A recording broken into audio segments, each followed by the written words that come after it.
La divergence, c'est quelque chose de très positif. Les divergences, c'est très positif. Et la contradiction, c'est quelque chose de très positif et très constructif. Personnellement, ce que j'aime beaucoup des frères et des sœurs, c'est s'ils peuvent me dire tu n'as pas raison. Tu ne peux pas savoir ce que c'est ennuyeux de parler et de ne pas avoir de contradiction. Ça ne remet, tu ne te remets pas en question.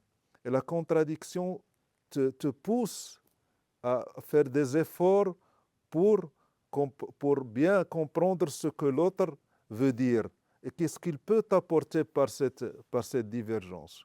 Donc la divergence n'est pas un problème, pas du tout. Au contraire, c'est un enrichissement.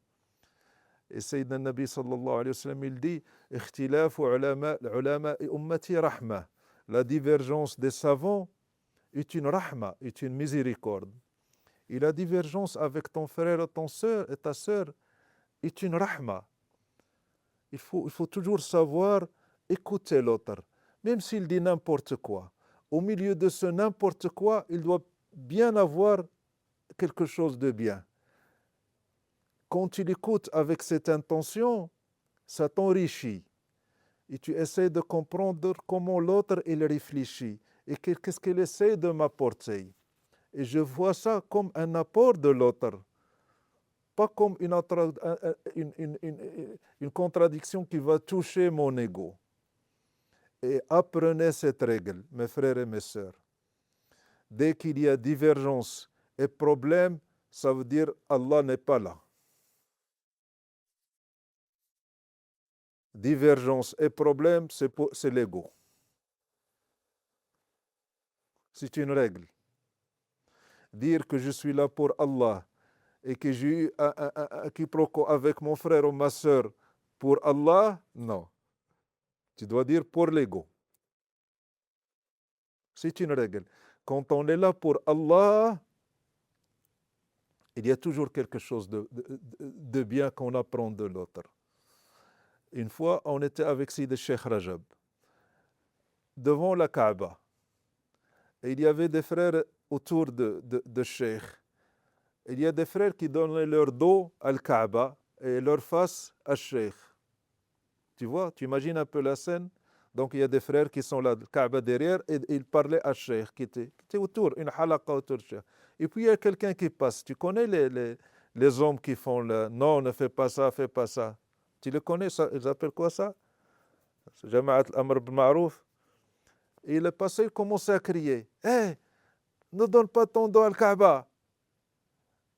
Et le frère, il n'écoutait pas. Il était avec Cheikh, il ne lui a pas donné d'importance. Il a fait comme ça et puis il l'a laissé parler. Ne donne pas. Et le frère, il a eu ce comportement d'ignorer l'autre qui lui parlait. C'est vrai qu'il parlait brutalement, mais il était en train de lui parler.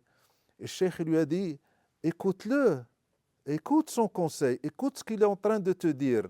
Pourquoi tu l'ignores comme ça? Parce que tu te dis que j'ai raison et lui, il n'a pas raison. Donc, ce n'est pas la peine que je lui donne de l'importance ou que je lui parle ou que je l'écoute même. Donc, quand on agit de la sorte, ce n'est pas pour Allah. Ce n'est pas pour Allah. Le fait de te soumettre ou d'écouter ou même de te soumettre à la vie de l'autre, même si ça ne te convient pas, c'est une éducation. Sayyidina Nabi sallallahu alayhi wa sallam, il préparait les soldats pour la bataille de Badr. Et il disait, quel emplacement il dit, on va se mettre là. Sayyidina Nabi sallallahu alayhi wa sallam, il dit, on va se mettre dans cet endroit. Ça veut dire, on va se positionner comme ça. Et puis, il y a un frère qui est venu, oui, Rasulallah, c'est ta vie, c'est une révélation indiscutable, ou bien on peut discuter. Non, il dit, non, la discussion est ouverte et la vie est ouverte. Donne-moi ton opinion. Il dit, Rasulallah, je trouve que cette position n'est pas bien. Il dit, pourquoi? Il dit, on va se mettre là, c'est mieux, on aura l'eau derrière nous, on pourra prendre l'eau, les autres. Moi, il a expliqué. Et Sayyidina Nabi sallallahu alayhi wa sallam, il s'est soumis à son avis. Il s'est soumis à l'avis du frère, alors qu'il est prophète. Et moi, j'ai l'intime conviction que la position de Sayyidina Nabi sallallahu alayhi wa sallam était meilleure. Et pourquoi il s'est soumis aux frères? Pour nous apprendre, pour nous éduquer, nous. Quand quelqu'un te parle ou donne son avis, apprends à écouter. Et si tu fais ce qu'il te dit ou tu appliques son avis et tu te soumets à son avis, qu'est-ce qui va se passer dans le royaume d'Allah? Hein? Qu'est-ce qui va se passer? Hein? Ça sera la fin du monde. Mais au moins tu apprendras à te soumettre à ton frère, à écouter ton frère. Non, lui, il dit n'importe quoi, non, il ne sait rien du tout. C'est toi qui ne sais rien du tout. L'avis de ton frère est toujours le meilleur. Pourquoi? Parce qu'il t'éduque.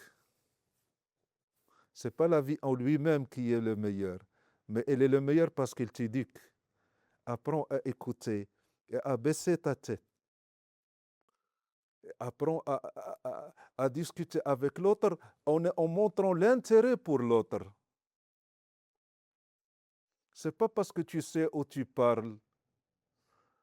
Mon plus grand rêve, c'est qu'un jour, vous soyez des chouyours et que je m'assoie devant vous, à vos pieds.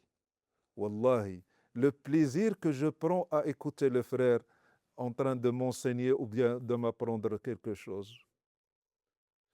Donc, quand il y a un différend avec un problème, on le fait pour? Hein? On le fait pour qui? Quand il y a un problème, on le fait pour quoi? Hein? L'ego. Encore. L'ego. Et quand c'est pour Allah, il n'y a jamais de problème. Donc, dès qu'il y a un malentendu, sache que Sayyidina Abu Bakr, radiyallahu anhu, il était avec Sayyidina Nabi sallallahu alayhi wa sallam. Et puis il y a un homme qui était en train d'insulter Sayyidina Abu Bakr, pas de lui donner son avis. Il était en train d'insulter. Et puis il insultait à droite et à gauche. Et Sayyidina Abu Bakr, il patientait. Et puis à un certain moment, Sayyidina Abu Bakr n'en pouvait plus. Et Sayyidina Nabi sallallahu alayhi wa sallam, en regardant la scène, qu'est-ce qu'il faisait? Il rigolait. Sayyidina Nabi sallallahu alayhi wa sallam, il riait. Et Sayyidina Abu Bakr était en train de se faire casser. Et Sayyidina Nabi sallallahu alayhi wa sallam, il riait, il était comme ça, il était content. Puis à un certain moment, Sayyidina Abu Bakr n'en pouvait plus. Alors il a répondu. Alors Sayyidina Nabi sallallahu alayhi wa sallam, tout le sourire qu'il avait est parti. Il a eu le visage ferme, puis il est parti. Il a quitté. Sayyidina Abu Bakr, quand il a vu ça, il a couru. Sayyidina Rasulullah, qu'est-ce qui se passe? Tu as vu comment il m'a traité? Mais j'ai patienté, mais c'est trop. Et Sayyidina Nabi sallallahu alayhi wa sallam lui a dit, quand tu étais patient et tu l'écoutais, il y avait un ange qui lui répondait. Et quand c'est toi qui as répondu, l'ange est parti et Shaitan est arrivé et il m'est interdit de rester dans un endroit dans lequel il y a le Shaitan. Donc quand on s'énerve, ce n'est pas pour la recherche de la vérité, c'est pour se montrer qu'on est le meilleur. C'est moi qui comprends, c'est moi qui sais. Tu sais rien du tout, Faisal.